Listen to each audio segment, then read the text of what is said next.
prinsip dari agama Islam ini yang kedua, alla na'budu illa bima syara'a fi kitabihi aw fi sunnati rasulih sallallahu alaihi wasallam la bil bid'ah wala bil ahwa.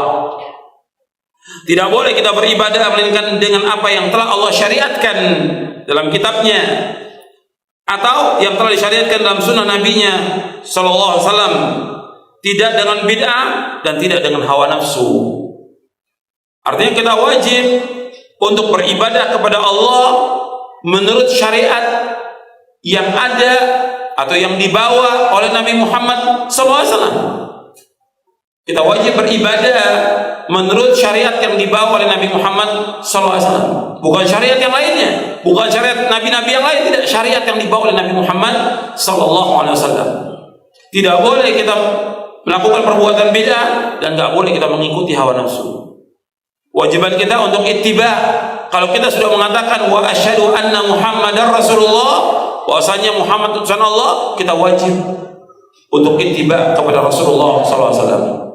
Apa yang datang dari Rasul kita ambil, yang dilarang kita tinggalkan. Wa ma atakumur rasul fakhudhu wa ma nahakum an fantahu. Wattaqullaha innallaha syadidul iqab. Apa saja yang datang kepada kamu dari Rasul kamu ambil, yang dilarang kamu tinggalkan. Bertakwalah kepada Allah karena Allah itu sangat keras siksanya. Dalam surah Al-Hasyr ayat 7. Allah juga berfirman dalam surah Al-Imran ayat 31, "Qul in kuntum tuhibbunallaha fattabi'uni yuhibbukumullah wa yaghfir lakum dzunubakum wallahu ghafurur rahim." Katakanlah, seandainya kamu cinta kepada Allah, ikuti aku.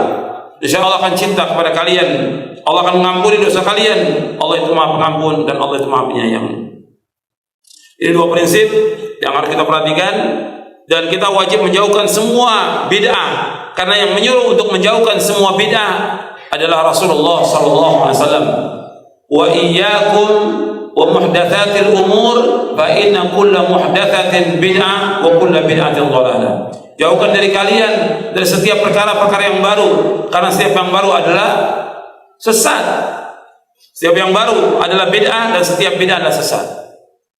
Hadis ini sahih, diriwayatkan oleh Imam Ahmad, Abu Daud, Tirmidzi, Ibnu Majah dan yang lainnya.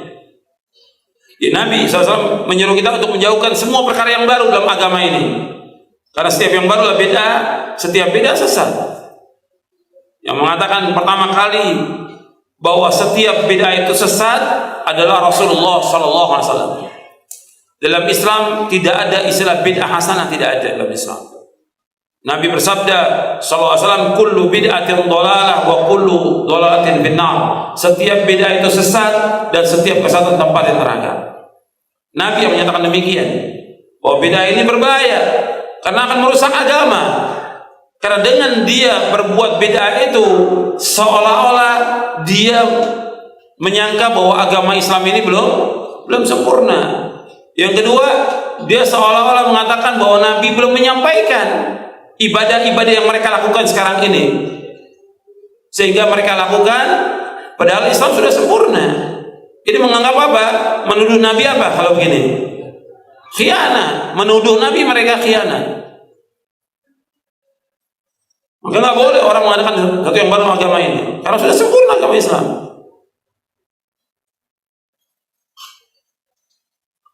Maka dikatakan oleh Imam Malik, man ibtada'a fil islami bid'atan yaraha hasanatan faqad za'ama anna Muhammadan sallallahu alaihi wasallam khana risalah.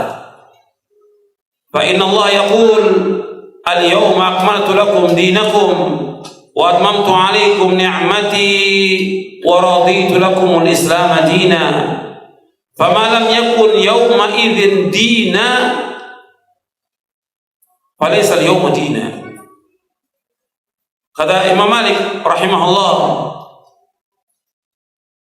barang siapa mengadakan satu bid'ah dalam agama Islam ini, yang dia menyangka bid'ah itu baik, hasanah, bid'ah hasanah, maka sungguh dia telah menuduh Nabi Muhammad SAW telah khianat kepada risalah. Dia menuduh Nabi Muhammad khianat kepada risalah. Karena apa? Karena Allah berfirman dalam surah Al-Maidah ayat 3, pada hari ini al-yawma akmaltu lakum, pada hari ini aku telah sempurnakan bagimu agamamu, aku telah cukupkan nikmatku atasmu, aku ridho Islam menjadi agama bagimu. Famalam yakun yawma idzin dina, fala yakunul yawma dina. Apa yang tidak menjadi agama pada zaman Nabi, sekarang juga nggak jadi agama. Artinya kalau di zaman Nabi nggak dilaksanakan ibadah itu, maka sekarang juga nggak boleh kita laksanakan. Karena Islam sudah sempurna. Makanya nggak boleh orang mengadakan sesuatu yang baru dalam agama ini. Dan kalau kita lihat, banyak sekali orang berbuat bid'ah dari umat Islam. Ribuan bid'ah yang mereka lakukan. Padahal bid'ah ini dicintai oleh siapa? Oleh siapa? Oleh iblis. Yang mencintai bid'ah iblis. Karena iblis tujuannya untuk merusak apa? Agama. Kata Imam Sufyan Ats-Tsauri rahimahullah, al-bid'atu ahabbu ila iblis minal ma'siyah, wal ma'siyatu yutabu minha, wal bid'atu la yutabu minha. Bid'ah itu lebih dicintai oleh iblis daripada maksiat. Kalau maksiat orangnya diingatkan akan taubat, tapi orang berbuat bid'ah nggak mau taubat. Dia mesti berhujjah dengan dalil-dalil yang sangat lemah, lebih lemah dari sarang laba-laba. Jadi selalu mereka berbuat bid'ah, alasannya ya kan baik, ini kan bagus, ini kan syiar. Apa salahnya kita katakan begini? Apa salahnya? Bayangkan ini agama Islam yang Allah turunkan kepada Nabi Muhammad SAW, yang dibawa oleh Nabi, dan Nabi ingatkan terus tentang bahaya bid'ah. Kok dijawab oleh apa salahnya? Ini kan syiar. Bukankah ini baik? Kalau baik, mestinya para sahabat sudah melakukannya. Lau kana khairan la sabaquna ilaihi. Kalau seandainya itu baik, para sahabat sudah melakukan perbuatan itu. Tapi dilakukan oleh kaum muslimin, bid'ah ini semakin hari semakin banyak bertambah. Padahal mereka melakukan amalan bid'ah yang mereka lakukan diterima atau tidak? Tidak. Nabi bersabda SAW, untuk melihat di halaman 22, man ahdatsa fi amrina hadza ma laysa minhu fa huwa rad. Barang siapa mengadakan sesuatu yang baru dalam agama kami yang tidak contohnya, maka tertolak. Tertolak. Hadis ini sahih Bukhari dan Muslim. Dari Ummul Mukminin Aisyah radhiyallahu anha. Nabi juga bersabda, man amila aman laisa alaihi amrun fa huwa raddun. Barang siapa mengamalkan satu amalan yang tidak ada contoh dari kami, tertolak amalan itu. Enggak diterima oleh Allah. Sudah capek, sudah lelah, sudah letih, enggak diterima amalnya. Rugi dia. Rugi dunia, rugi akhirat. Karena orang berbuat bid'ah diancam dengan masuk neraka. Kullu bid'atin dhalalah wa kullu dhalalatin finnar. Setiap bid'ah itu sesat, setiap kesesatan tempat neraka. Kalau dia sebagai pengikut Nabi Muhammad, umat Nabi Muhammad, kewajiban dia untuk apa? Ittiba. Dan ini mudah, tidak sulit. Tidak sulit, mudah.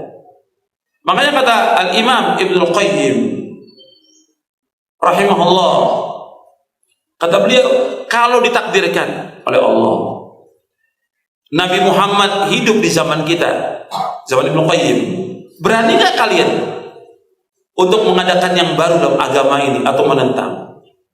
Ya kan berani dia. Tapi kenapa kalian menentang? Padahal sama aja, beliau sudah wafat, beliau masih hidup, kewajiban kita untuk mengikuti siapa? Rasulullah. Atau beliau sudah wafat, tetap wajib. Makanya ini kalau kita lihat orang-orang yang mengadakan sesuatu yang baru agama, dia tidak melaksanakan syahadatnya dia wa asyhadu anna Muhammadar Rasulullah, dan dia nggak punya adab kepada Rasulullah SAW, nggak punya adab mengadakan bid'ah itu. Itu dikatakan oleh Al-Imam Ibnu Qayyim dalam kitabnya Madarijus Salikin, bahwa orang yang tidak mengikuti Rasulullah, bahkan menolak Rasulullah, orang ini nggak punya adab, nggak punya adab. Kalau nggak punya adab, berarti orang itu sebagai tanda apa? Tanda kebinasaan. Sebab orang yang punya adab kepada Allah, kepada Rasulnya, kepada orang tuanya, kepada manusia, ini unwanu sa'adatil mar'i, merupakan tanda atau ciri kebahagiaan seorang. Ketika dia nggak punya adab, ini merupakan unwan syaqawatil mar', merupakan tanda celakanya orang itu. Di dunia udah kelihatan orang ini celaka karena apa? Menolak dalil, menolak Quran, menolak hadis, mengikuti bid'ah dan yang lainnya. Ini celaka orang ini. Makanya kita harus perhatikan, Kalau kita mengatakan cinta kepada Nabi Muhammad SAW, kita wajib ittiba kepada beliau. Sekarang banyak orang mengaku cinta kepada Nabi, tapi semuanya bohong. Tidak sesuai dengan apa yang dikehendaki dan diinginkan oleh Nabi Muhammad